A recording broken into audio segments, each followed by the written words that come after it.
함께 선교적 삶을 살아가는 주님의 가족 여러분, 이 여름 말씀 속에서 새로운 힘을 얻는 시간 되십시오. 안녕하세요, 성도 여러분. 6월 5일 목요일 말씀 묵상 시작하겠습니다.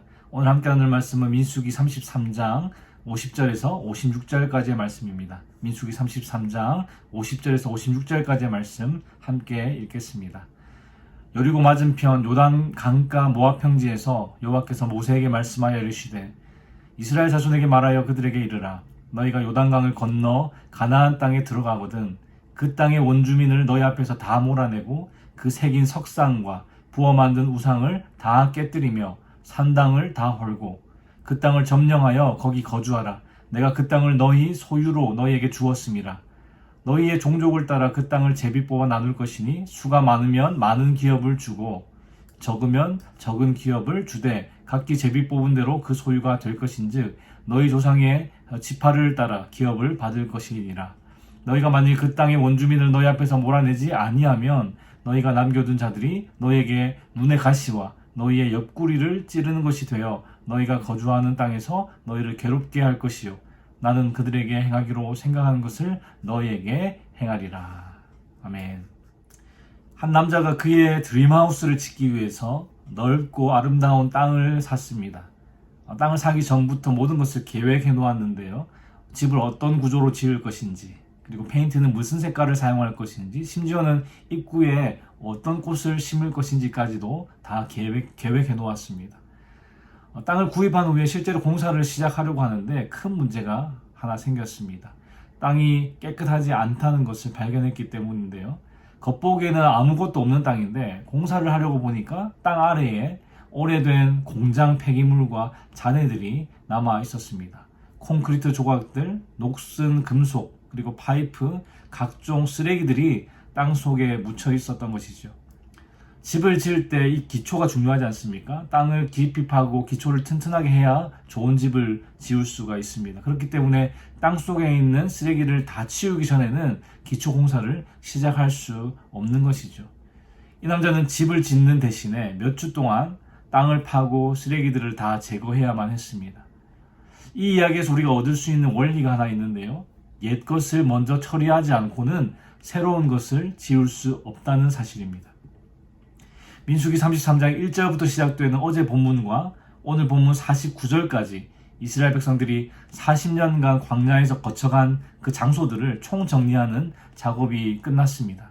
이제 하나님께서 그들이 약속의 땅에 들어갈 준비를 시키십니다. 그런데 그들이 하나님께서 주신 땅에 들어가기 전에 먼저 그 땅에 이미 있는 것들, 옛 것들을 처리해야 했습니다. 그것을 위해서 하나님께서 모세에게 그 땅에 들어가서 엄중히 지켜야 할 주의사항을 말씀해 주시는데요. 오늘 본문 52절부터 54절까지 다시 한번 읽어보겠습니다. 52절부터 54절까지입니다. 그 땅의 원주민을 너희 앞에서 다 몰아내고 그 새긴 석상과 부어 만든 우상을 다 깨뜨리며 산당을 다 헐고 그 땅을 점령하여 거기 거주하라. 내가 그 땅을 너희 소유로 너희에게 주었음이라. 너희의 종족을 따라 그 땅을 제비 뽑아 나눌 것이니 수가 많으면 많은 기업을 주고 적으면 적은 기업을 주되 각기 제비 뽑은 대로 그 소유가 될 것인즉 너희 조상의 지파를 따라 기업을 받을 것이니라. 지금 이스라엘 백성들은 40년 동안 기다렸던 젖과 꿀이 흐르는 약속의 땅 바로 앞에 서 있습니다. 40년 동안 광야에서 방황하다가 이제 곧 약속의 땅에 들어가는데 하나님께서 그래, 그동안 수고 많았다. 이제 가나안 땅에 들어가서 정착하고 쉬면서 내가 주는 것들을 즐겨라 라고 말씀하실 법도 한데 지금 뭐라고 하고 계십니까? 4가지 명령을 하시죠. 하나님의 첫 번째 명령은 그 땅의 원주민들을 완전히 몰아내라. 둘째는 그들의 우상을 모두 부수고 산당을 다 헐라. 셋째는요, 그 땅은 이제 너희의 것이니 너희가 주인 노릇하면서 살라. 넷째는 그 땅을 지파별로 제비 뽑아서 할당하고 지파 내의 그 가문의 규모에 따라서 정의롭고 공평하게 토지를 나누라. 왜 이렇게 강하게 명령하고 계십니까? 그 땅에서 다 몰아내라, 다 부숴버려라 이렇게 지금 강하게 명령하고 계신데 왜 그렇습니까? 이스라엘이 아직 알지 못하는 것을 하나님은 알고 계셨기 때문이죠. 우상들 속에 함께 살면서는 절대로 하나님만을 신실하게 섬길 수 없다는 것을 하나님께서 알고 계셨기 때문에 이런 명령들을 하신 것입니다. 여러분, 만약에 우리가 무슬림들이 살고 있는 중동 국가를 방문하면 그들을 보면서 단순히 우리와 문화가 많이 다르구나 생각할 겁니다. 뭘 하다가도 모스크에서 기도 시간을 알리는 소리가 들리면 하던 일을 다 멈추고 메카를 향해서 또 절하며 기도하는 그들의 문화가 참 특이하다고만 생각할지도 모르겠습니다. 그런 의미에서 보면 가나안 족속들이 새겨 만든 그런 석상과 부어 만든 우상 그리고 산당은 그저 그들의 문화인데 왜 그것을 다 깨뜨리고 다 헐어버리라고 하실까 하는 생각을 할 수도 있겠지요. 각 나라의 문화는 존중해야 하지 않나 하는 생각을 할 수도 있다는 것이지요. 그러나 가나안 족속들은 단순히 이스라엘과 문화가 다른 사람들이 아니었습니다. 그들이 만든 석상과 우상들은요, 하나님이 미워하시는 인신제사, 사람을 제물로 드리는 그 인신제사, 그리고 성적으로 문란한 제사 행위, 그리고 폭력, 탐욕 등을 요구하는 신들을 나타내는 것들이었습니다. 그래서 그 땅의 거주민들을 모두 몰아내고 우상을 철저히 파괴하라는 명령은요, 단순히 물리적으로 그 땅을 정복하는 것을 넘어서 타락한 이 이교 문화와 우상 숭배의 유혹에서 이스라엘 백성들을 온전히 보호하기 위한 것이었습니다. 하나님은 이스라엘 백성들이 가나안 문화에 동화되어서 그들의 죄악을 답습할까 깊이 염려하셨기 때문에 철저한 순종을 요구하신 것이었습니다. 하나님께서 단지 가나안 땅을 보호하시려고 가나안 거주민들을 몰아내라고 하신 것이 아니라 자신의 백성들을 보호하고자 하신 것이었습니다. 그리고 마치 이렇게 말씀하시는 것과 같습니다. 내가 너희들에게 단순히 이 땅을 주는 것이 아니라 너희들을 거룩함으로 부르고 있다. 내 백성으로 살기 위해서는 내가 거부하는 것들을 모두 제거해야 한다라고 말씀하고 계시는 것이죠. 성도 여러분, 하나님의 이 명령은요, 오늘날에도 여전히 유효한 그런 명령입니다. 우리가 총칼을 들고 가나안 땅으로 전쟁하러 나아가는 것은 아니지만 우리 안에 있는 죄와 싸우라는 부르심은 여전히 존재합니다. 거룩함으로 부르고 계시다는 것이죠. 많은 그리스도인들이 이 싸움에서 패배하는 이유는 죄가 너무 강해서가 아니라 그 죄를 우리 안에서 몰아내지 않기 때문입니다. 가벼운 험담은 괜찮아. 이 정도 음담패설이 어때서? 아무도 모르는 나만의 작은 습관일 뿐이야. 이런 타협을 우리 마음 한 구석에 그대로 두고 살아간다는 것이죠. 그러나 이런 작은 타협이 결국에는 견고한 진이 되어서 우리에게 고통을 줍니다. 55절, 56절 말씀 다시 한번 읽어보겠습니다. 너희가 만일 그 땅의 원주민을 너희 앞에서 몰아내지 아니하면 너희가 남겨둔 자들이 너희의 눈에 가시와 너희의 옆구리에 찌르는 것이 되어 너희가 거주하는 땅에서 너희를 괴롭게 할 것이요 나는 그들에게 행하기로 생각한 것을 너희에게 행하리라.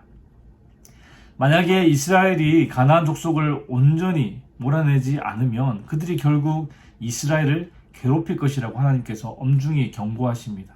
죄를 제거하지 않았을 때, 하나님의 명령에 불순종할 때 오는 결과가 얼마나 심각한지를 분명히 보여주고 있는 것이죠. 이방인들을 심판하신 방법을 이스라엘에게도 쓰시겠다는 것은 엄청난 경고입니다. 실제로 이스라엘은 이후에 이 경고를 가볍게 여겼고 결국 남겨둔 가나안 족속으로 인해서 지속적으로 고통과 시험을 겪었습니다. 아마 하우스에 사시는 분들은 대부분 집에 차고가 있으시죠. 차고 정리를 막 잘해서 잘 사용하시는 분들도 있고 저같이 차고인지 창고인지 모를 정도로 잡동사니 보관소처럼 사용하시는 분들도 있습니다. 마음 먹고 정리해 보진 않았는데 그냥 쓱 둘러만 보아도 안에 뭐가 들어있는지도 모르는 박스들과 부서진 의자 같은 물건들이 차고에 있습니다.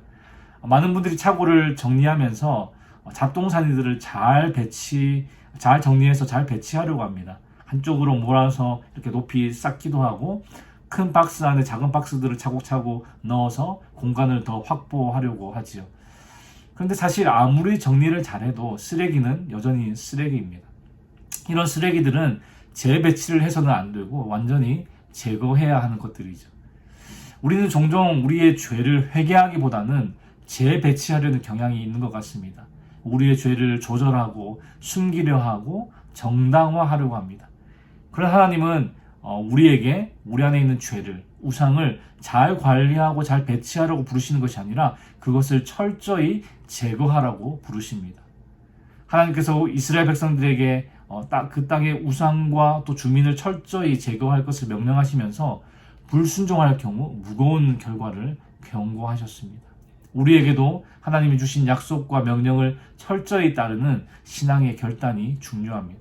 끝까지 신실하게 하나님께 순종하며 죄와 우상을 단호하게 제거해야 하는 것이죠. 하나님의 말씀을 결코 가볍게 여기지 않고 진지하게 지킬 때 우리는 하나님이 주시는 복을 온전히 누릴 수가 있습니다. 성도 여러분, 하나님은 여러분들이 단지 애굽에서 구원받는 것으로 만족하지 않으십니다. 가나안 땅에 정착하기를 원하십니다. 하나님은 여러분들이 영적으로 겨우 생존해서 살아남는 것에 만족하지 않으십니다. 여러분들이 영적으로 풍성하게 누리기를 원하십니다. 그런데 이 영적인 풍성함을 누리기 위해서는 믿음이 필요합니다. 어떤 믿음일까요? 우상을 무너뜨리는 믿음, 전적으로 순종하는 믿음, 하나님께서 이미 준비하신 것을 향해 나아가는 믿음입니다. 즉, 옛것을 제거하고 새것을 향해 믿음으로 발을 내딛어야 한다는 것이죠. 여러분, 오늘 말씀을 통해서 내 삶 속에 무너뜨려야 하는 우상은 무엇일까? 나는 지금 어떤 죄와 타협하고 있는가? 스스로에게 질문해 보시면서 우리의 삶 속에 남아있는 옛것을 제거하고 하나님께서 준비해 주시는 새로운 약속, 새로운 은혜를 향해 믿음으로 나아가는 저와 여러분 되시기를 주님의 이름으로 축원합니다. 기도하겠습니다. 하나님, 오늘도 말씀으로 우리에게 교훈 주시니 감사합니다. 이스라엘 백성이 요단강을 건너기 직전에 그 땅에 있는 원주민들을 다 몰아내고 우상을 제거하며 거룩함으로 나아가라고 하신 주님의 명령을 오늘 말씀을 통해 우리의 삶에도 동일하게 선포해 주셨음을 믿습니다.